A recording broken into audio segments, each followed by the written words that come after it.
Right, part 3 to the video. So down here you've got your space heater. I've literally had it lit up for about, well, I've just turned it off, but I've had it on for about 15 minutes or so, just to sort of, double check it's all working very well. So all you have to do to actually get these to work, turn the dial around to here to about 3 or 4 until you start hearing a clicking. Put down your little peephole there, you can see the igniter there working really well. Then all I'm going to do is push down on this. You can see the flame, or the pilot flame, comes on straight away nice and easily. And then all I'm going to do is lift up on this and turn it around to sort of 6 or 7. So if you watch what happens when I do that. I've lifted up now, nothing's changed. Turn it around to 6 or 7. Main flame kicks in next door to it. And that's it. You can then leave that alone. As long as that flame stays on in there and your igniter doesn't come back on again, you can leave that completely alone. The only thing you really need to sort of think about up from there is your fan. So you've got all these little circular vents around the vehicle, and they're basically a fan just in the back of this, which you can see just through there, through those fins. And all you have to do to get it to work is literally push to the left on this, so that you're towards this one, and choose how fast. 1 to 5, and then basically whatever heating that you create from that burner will get pumped around the vehicle via the fan. So you can turn that off and then turn that off around to there, and then just double check that your flame's definitely off in there, and that's it. That's your heating. If you wanted to use it on the 240 volt, which I said about a minute ago, just trying to remember if there's an isolator for that, which there probably is.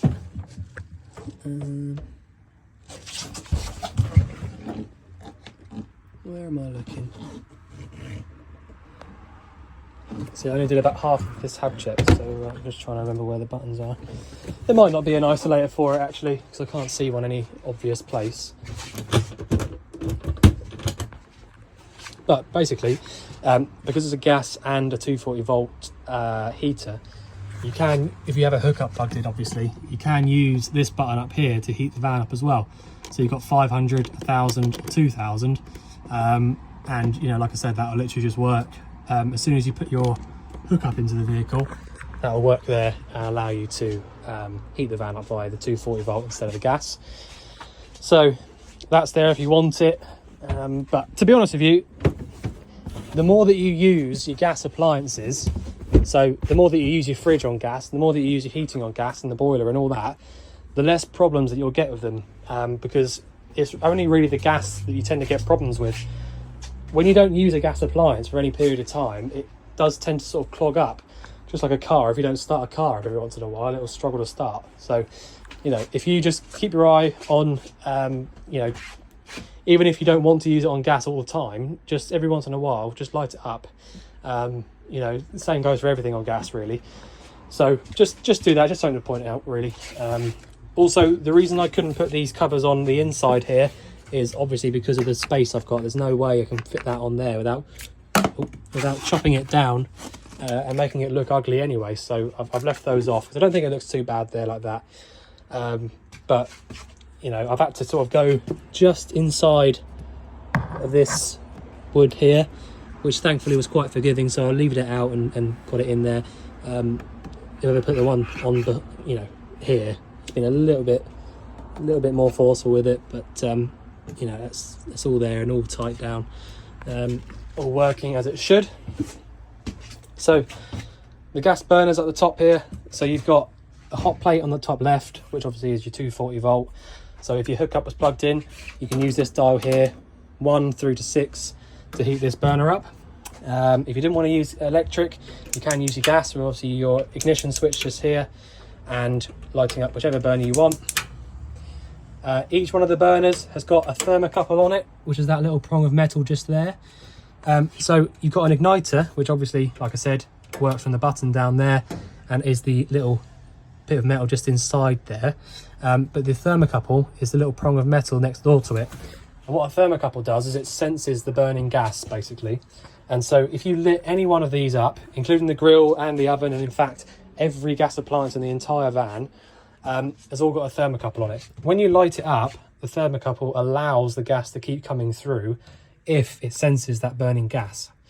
So if ever you go to light one of these up, it will always light up like that. But if when you let go of it like that, it turns itself off, it means there's something wrong with the thermocouple because it hasn't sensed that burning gas. If a thermocouple doesn't sense any burning gas, it won't allow gas to come through. So in other words, now when I turn this to there, because I just heard that click, which is the thermocouple working, there's no gas coming out of that burner now. Because I've heard that click and that thermocouple realised that the flame's gone out, so it stops any gas supply going from there to there, if that makes sense. So the reason you have to have them is because if I lit this up, right, I can let go of it now, thermocouple allows it to stay on. If it was really windy and the wind blew that flame out, as you can imagine, just literally the flame will go out, but the gas will carry on pumping through, won't it? The thermocouple realises that, or senses there's no more burning gas there, and it will shut the gas off to that burner, okay? So if you listen, after a few seconds or so, about 10 seconds or whatever, if you imagine I've actually left that on and something's blown it out, if you listen out for a little click, not sure when it will happen, but there you go, that's the click. So that click there is the sound of the thermocouple shutting the gas off to that burner. So now when I turn it, the gas isn't going to come through. Whereas if I light it up,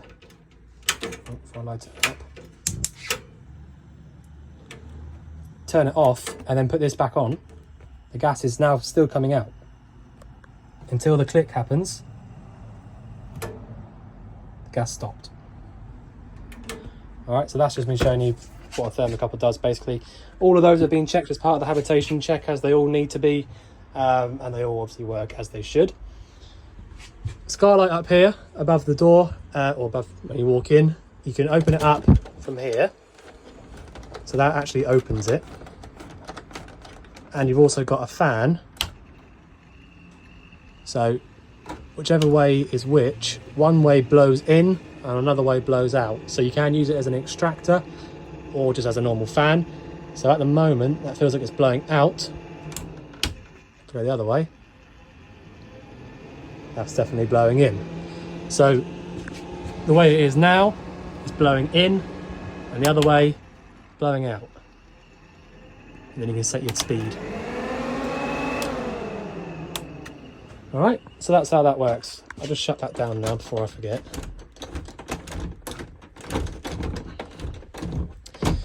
Right, so the fridge is probably the next obvious thing to show you. I've got it lit up on gas at the moment, as you can see in there, auto and a gas flame symbol. So the fact that it says auto there is telling you that it's working automatically. It's chosen that gas flame by itself, basically. It's an AES fridge, an automatic energy selecting fridge. So if I turn it off quickly, just so I can show you how it actually works from scratch. So that's completely off now. Pushing and holding on this button just here turns the fridge completely off. Push and hold for it to come back on. So straight away it will do whatever it needs to do. So auto and a gas symbol. So again, it's chosen gas because it works out that there's no hookup plugged in and the engine isn't running, so it lights up on gas. All right. If you press and hold on here, it will then come up and you'll be able to manually choose which sort of which way you want the fridge to work, basically.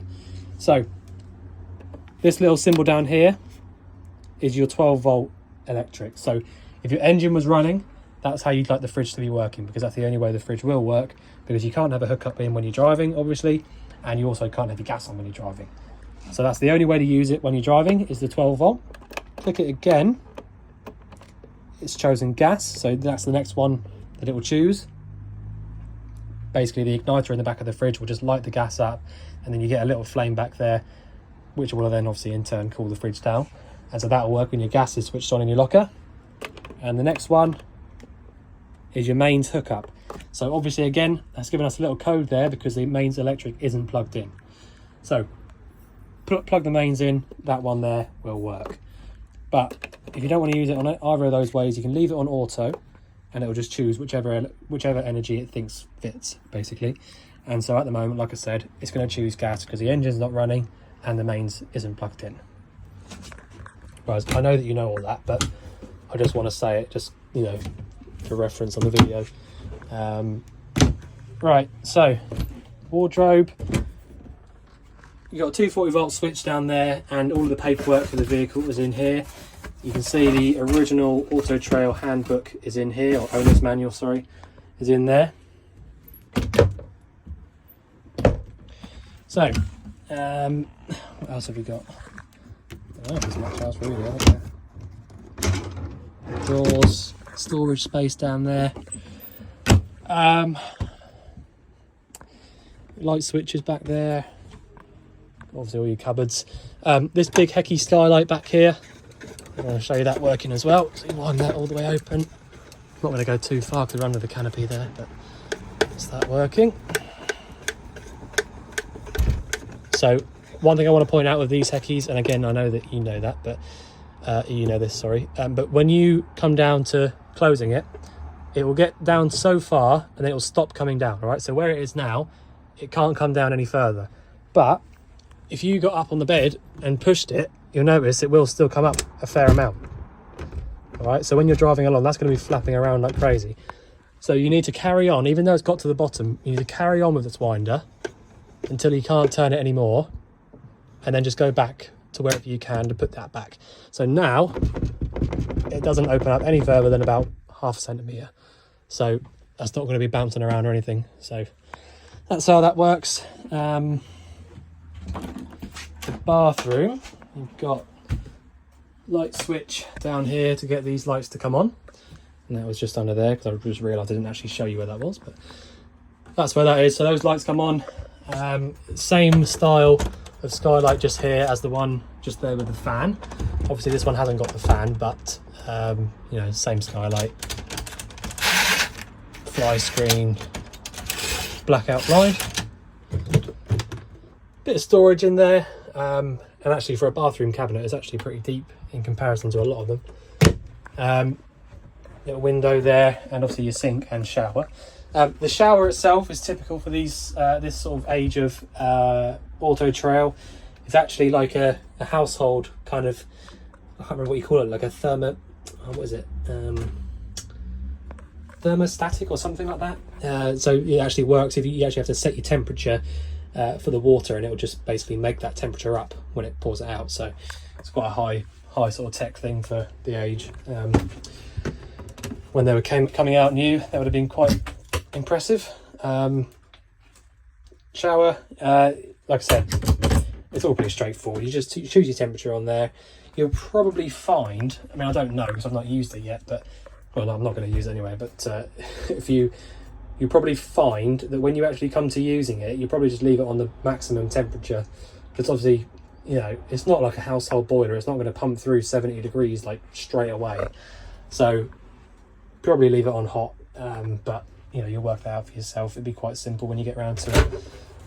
The actual shower door can be closed over like that, so that won't flap around whatsoever when you're driving it, which obviously you don't want to be happening. And your toilet cassette down here, flush from there, and your actual drain for the toilet, obviously the toilet can move. Your drain into the cassette is that one there. Little switch there for the light. Microwave up top, that's obviously only going to work when your electric hookup is in, but it would have been checked over as part of the habitation check, and you can close that over if you don't want to use that. I would imagine that when Auto Trail were putting the van together, they expect you to put a TV here, because you've got your 12 volt socket, 240 volt socket, and your aerial point just there, as well as a couple of USB points and a 12 volt point there as well.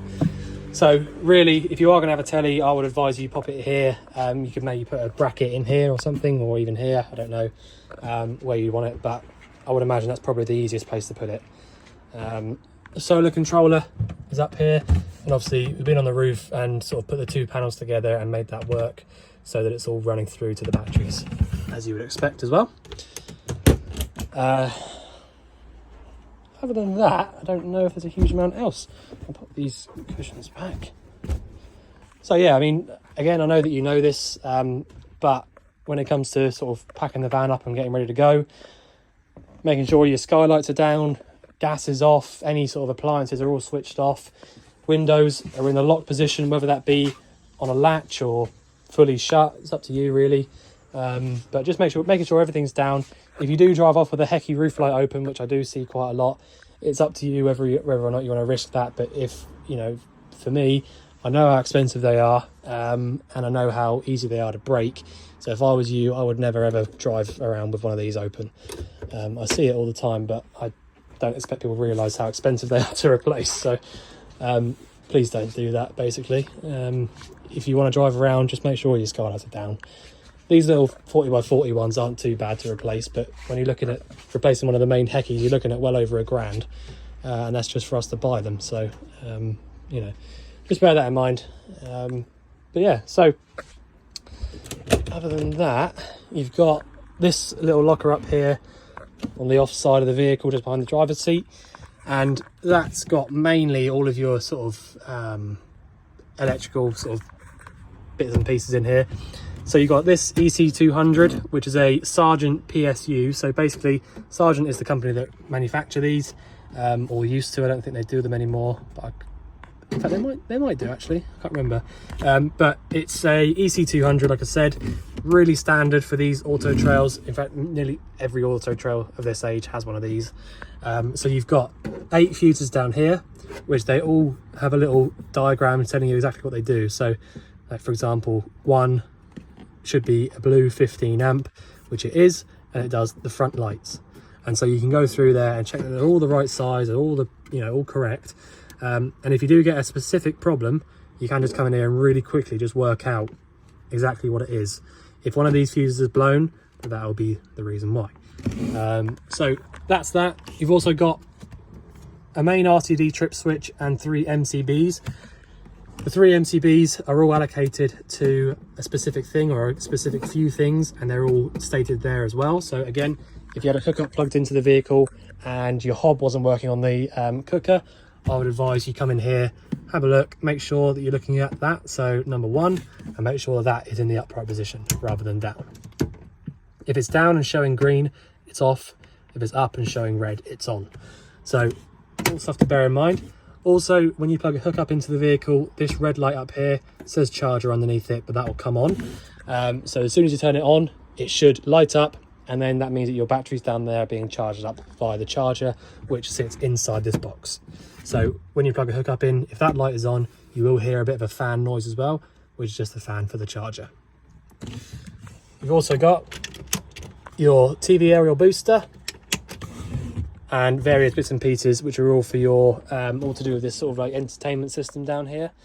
So that's all kind of, that'll all be in the paperwork in that booklet back there. But you know, you can have a little look through there and sort of get to know it quite well. But I'm not 100% on all of this sort of stuff. It's all just sort of, it's all standard auto trail stuff, but I don't, you know, as part of the habitation checks, we don't really go through this stuff.